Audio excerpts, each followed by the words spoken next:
Hi കൂട്ടുകാരെ, നമ്മൾ വീടെന്താണെന്നും അയൽക്കാരെ പറ്റിയും കുറെ അക്ഷരങ്ങളും കളിപ്പാട്ടും കഥയും ഒക്കെ പഠിച്ചല്ലോ. ഇനി നമുക്ക് വിദ്യാലയത്തെ പറ്റി പഠിച്ചാലോ? നമ്മൾ എല്ലാവരും എല്ലാ ദിവസവും രാവിലെ കൃത്യമായി വിദ്യാലയത്തിൽ പോകാറില്ലേ?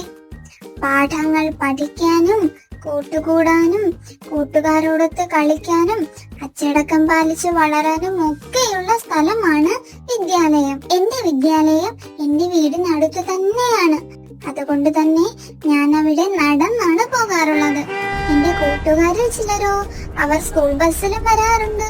നിങ്ങൾ എങ്ങനെയാണ് നിങ്ങളുടെ വിദ്യാലയത്തിൽ പോകുന്നത്? സ്കൂൾ ബസ്സിൽ കയറുമ്പോഴും ഇറങ്ങുമ്പോഴും എല്ലാം അച്ചടക്കം പാലിക്കാൻ ശ്രദ്ധിക്കണേ. നിങ്ങൾ എല്ലാ ദിവസവും വിദ്യാലയത്തിൽ മണിയടിക്ക് മുൻപ് എത്തിച്ചേരാറുണ്ടോ? അതിനുശേഷമുള്ള അസംബ്ലിയിലും ഈശ്വര പ്രാർത്ഥനയിലും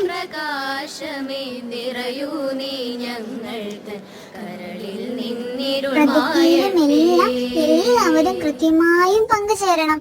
ക്ലാസ്സിൽ നമ്മൾ അക്ഷരങ്ങളും വാക്കുകളും പാട്ടുകളും കഥയും ഒക്കെ പഠിക്കാറുണ്ടല്ലേ?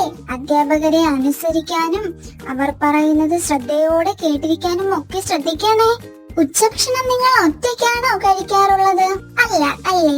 നമ്മുടെ കൂട്ടുകാരോടൊത്ത് പങ്കിട്ട് വേണം ആഹാരം കഴിക്കാൻ. കൂട്ടുകാരിൽ ആരെങ്കിലും ആഹാരം കൊണ്ടുവന്നില്ലെങ്കിൽ അവർക്ക് കൂടി പങ്കിടാൻ ശ്രദ്ധിക്കണേ.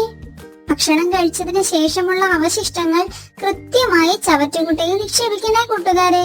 ഇനി പഠനം മാത്രം മതിയോ? കളികളും വേണ്ടേ? ഇടവേളകളിൽ കൂട്ടുകാരോടൊത്ത് നമ്മൾ എല്ലാവരും കളിക്കാറില്ലേ?